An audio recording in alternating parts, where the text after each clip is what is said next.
Les hôtels sont des lieux de passage très fréquentés. Pourtant, la propreté n'y est pas forcément une priorité. Il peut y avoir des punaises des lits et d'autres parasites qu'on ne remarque que lorsqu'il est déjà trop tard. Voici l'astuce. Quand tu arrives à l'hôtel et tu entres dans ta chambre, ne te précipite pas pour ouvrir tes valises et mettre tous tes vêtements dans les armoires ou sur le lit. Il vaut mieux d'abord laisser ses bagages dans la baignoire et examiner la chambre à la recherche d'éventuels parasites. Il faut contrôler tous les tapis, les tissus d'ameublement, coussins et toute autre surface qui attirerait ces petites bêtes. Une fois que l'enquête a été menée, on peut défaire ses valises. La baignoire est le meilleur endroit pour protéger ses affaires, parce que les insectes ne peuvent pas y survivre. Donc impossible qu'ils infestent tes bagages pendant que tu ne fais pas attention. D'ailleurs, il vaudrait mieux que tu te débarrasses de cette couette. Les draps ont beau être lavés régulièrement, ce n'est pas le cas des couettes. Dans certains hôtels, elles sont lavées une fois par semaine, et encore. Mais dans d'autres, elles ne sont pas lavées du tout. Pareil pour la literie. Les hôtels chics changent les draps tous les jours, mais beaucoup d'hôtels à petit prix ne changent ni les oreillers ni les draps lorsqu'un hôte s'en va. Il vaut mieux demander des housses d'oreiller propres dès son arrivée. Il vaut mieux aussi ne pas boire dans le verre de la salle de bain, car la plupart ne sont pas correctement lavés. Le personnel utilise parfois du désinfectant ou du nettoyant pour faire briller les verres. Tu t'es déjà demandé pourquoi ils n'utilisaient pas de drap housse dans les hôtels? C'est pratique pour la maison, mais pas vraiment pour les structures hôtelières.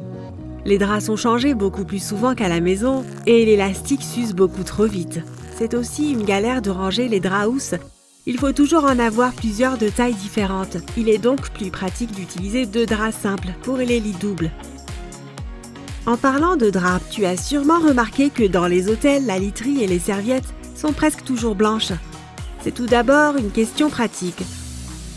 On peut tout laver ensemble et ajouter de l'eau de javel au cas où pour se débarrasser des taches. Mais c'est aussi une question de confort pour les usagers. Selon une enquête réalisée auprès de la clientèle des hôtels, le blanc est perçu comme une couleur fraîche et luxueuse qui rend le séjour plus agréable. Si une chambre d'hôtel semble avoir un prix trop modique, il faut se méfier. Il se peut que le tarif ne comprenne pas les frais de service. Si on paye sa chambre à l'avance, on paye tous les frais de séjour, à savoir le prix initial de la chambre au moment de la réservation et tous les frais supplémentaires, comme les frais de service. En décidant de payer à l'hôtel en fin de séjour, on peut faire face à des frais inattendus. Il vaut mieux bien lire l'addition. Tu as peut-être remarqué que dans certains hôtels, il y avait un téléphone dans la salle de bain juste à côté des toilettes. Ça peut paraître bizarre, mais c'est obligatoire pour les hôtels qui ont reçu 4 étoiles aux États-Unis. Et puis, finalement, ce n'est pas si absurde. Imagine que tu glisses et que tu tombes dans la salle de bain. Avoir un téléphone à portée de main pour appeler de l'aide, ce n'est pas si mal. Toujours concernant les salles de bain, il n'y a généralement pas de ventouse pour WC. C'est pour donner l'impression aux hôtes qu'ils sont les premiers à mettre les pieds dans cette chambre. C'est une question de confort et c'est la priorité de tout hôtel qui se respecte.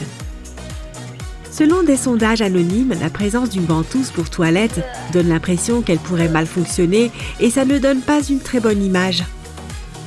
Si les clés des chambres sont des cartes magnétiques, il ne faut pas les ranger à proximité de ton portable ou de ton portefeuille. Le problème, c'est que les cartes clés sont conçues pour être reconfigurées régulièrement de façon simple et rapide. Donc n'importe quel aimant un peu puissant, comme celui de ton téléphone, peut démagnétiser la carte de sorte que tu ne pourras plus ouvrir la porte de ta chambre. L'hôtel te donnera certainement une nouvelle carte, mais ça reste embêtant. Certains hôtels n'acceptent que la carte de crédit comme moyen de paiement. Sans carte de crédit, impossible de réserver une chambre ou de payer les services sur place. Réserver une chambre n'est que la première étape du séjour à l'hôtel. On peut profiter de services comme le mini-bar qui seront facturés en fin de séjour. Si on n'a pas assez d'argent pour payer la facture sur sa carte de débit, l'hôtel n'a pas d'autre solution que d'entamer des poursuites judiciaires. Alors que si on paye avec une carte de crédit, tous les frais supplémentaires sont pris en charge par la banque et tout le monde est content. Les horaires d'arrivée et de départ des hôtels ne sont pas faits pour embêter les clients. Ils permettent aux hôtes de ne pas se croiser. Ils laissent aussi le temps au personnel de nettoyer la chambre et de la préparer en vue du prochain arrivant.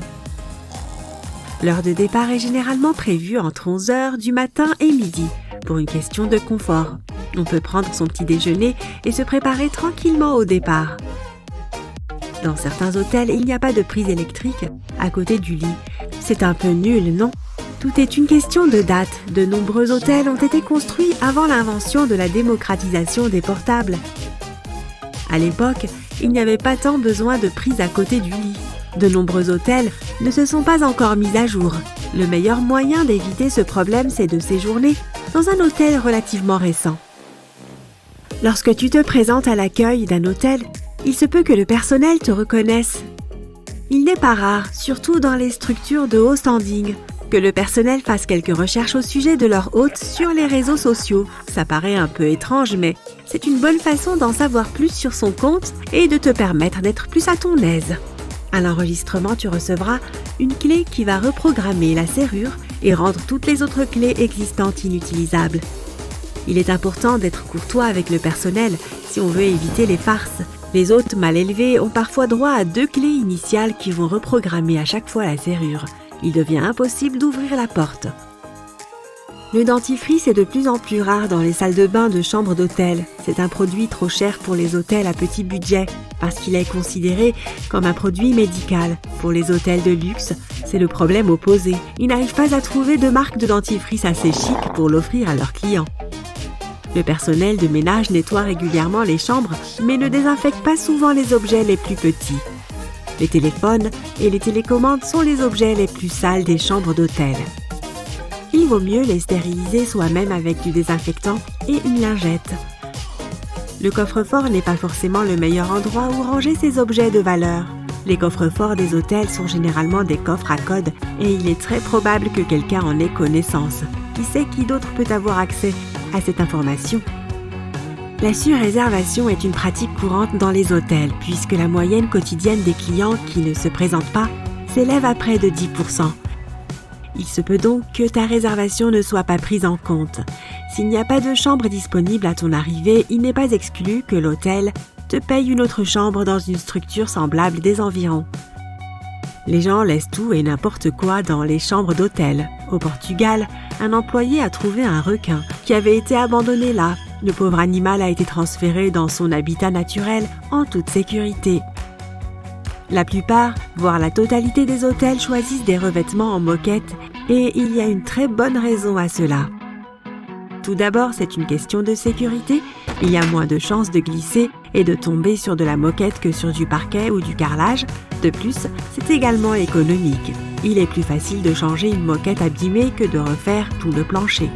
La moquette est aussi un bon moyen d'insonoriser une pièce et ce n'est pas si mal quand on a des voisins trop turbulents.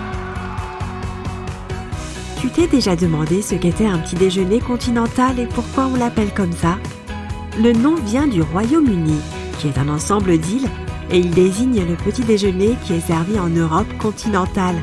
Il peut être composé de viennoiseries, de différents types de tartines, de viande, de fromage, de jus de fruits et de boissons chaudes.